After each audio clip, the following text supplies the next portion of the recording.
تو یمنیوں میں ایک شخص پیدا ہوگا وہ قرب قیامت میں.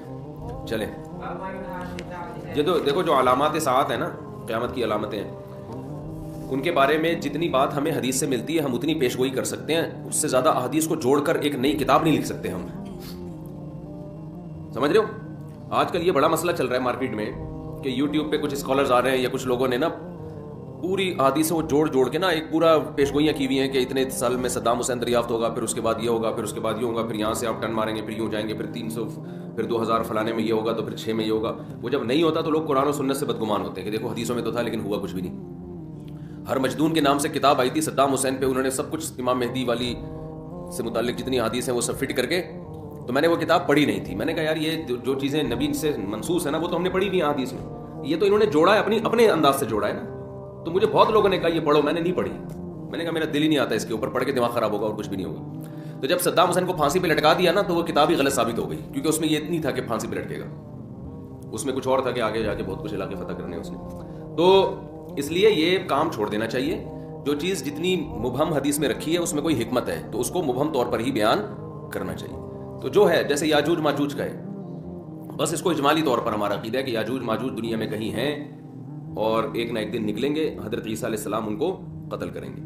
تو کیا ہیں کہاں ہیں ہمیں معلوم نہیں ہے. حضرت عیسیٰ ابن مریم نازل ہوں گے, ان کے بارے میں اتنی حد تفصیل سے ہمیں بتا دی گئی ہے, دمشق میں آئیں گے, ٹھیک ہے نا, مسجد کے مینار پہ اتریں گے, یہ بات ہمیں بتا دی گئی ہے. انہی کے دور میں امام مہدی بھی ہوں گے, امام مہدی ان کو نماز کے لیے آگے کریں گے مگر وہ نماز کے لیے آگے نہیں بڑھیں گے. بس کس سن میں آئیں گے اس کا قرآن و سنت میں کوئی تذکرہ نہیں. آئیں گے دمشق میں, صحیح ہے نا, نہیں میں نے کبھی نہیں کہا 2025 میں. تو وہ یہ سب چیزیں اپنی جگہ ہیں. باقی ہم نے جو فیصلے کرنے علامات ساعت کو دیکھ کے نہیں کرنے, ہم نے موجودہ حالات کو دیکھ کر جو گراؤنڈ ریئلٹی ہمیں جس سمت میں چلنے کا حکم دے رہی ہے ہم نے اس کے حساب سے فیصلے کرنے. سمجھتے ہو کہ نہیں سمجھتے؟ مثال کے طور پر ہوتا ہے کوئی بھی آدمی خروج کرنا شروع کر دیتا ہے اسٹیٹ کے خلاف, یا کہیں بھی کسی ملک میں دھماکے شروع کر دیتا ہے اور کہتا ہے اصل میں خراسان سے ایک لشکر نکلنے والا ہے, حدیث میں آتا ہے, تو میں اس لشکر کے لیے لشکر تیار کر رہا ہوں چھوٹا, تاکہ وہ بڑے لشکر میں ضم ہو جائے. یہ چل رہا ہے مارکیٹ میں.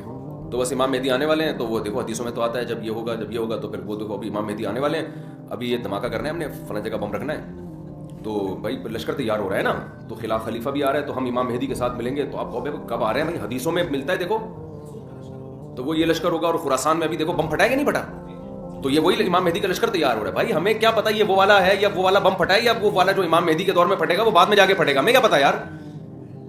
تو وہ جب اللہ نے جو کام کرنا ہے وہ اللہ کو کرنے دو, آپ اپنے حساب سے دیکھ کے چلو گے. سمجھتے ہو؟ تو لوگوں کی صلاحیتوں کو بہت ضائع کیا جاتا ہے, سمجھتے ہو؟ جب وہ ہوگا تو وہ اس کی علامات پوری بتائی گئی ہیں کہ جو ہے نا وہ پتہ چل جائے گا آپ کو. جیسے نبی صلی اللہ علیہ وسلم کی نبوت جب ظاہر ہوئی تو پہلے سے یہود و نصارہ انتظار کر رہے تھے نا نئے نبی کا. تو جب ایک پیغمبر ظاہر ہوئے اور آگے حضرت ابو ذر کا ایمان کا واقعہ آ رہا ہے, کیسے انہوں نے تلاش کیا نبی صلی اللہ علیہ وسلم کو اور علامات دیکھ کر کیسے اندازہ لگایا انہوں نے. تو وہ اللہ تعالیٰ پھر ایسے نہیں رکھتے کہ 2-4 آدمیوں پر, وہ پھر اللہ اس کو منوا کے چھوڑتے ہیں جب کوئی کسی شخصیت کو اللہ اوپر لانا چاہتے ہیں.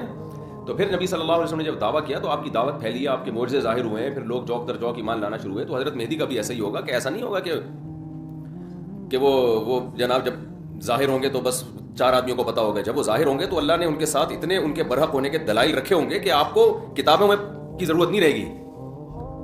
وہ اظہر من الشمس, چڑھتے سورج کی طرح ان کے برحق ہونے کے دلائل اللہ ان کے بھی اور عیسیٰ ابن مریم کے بھی قائم کرے گا.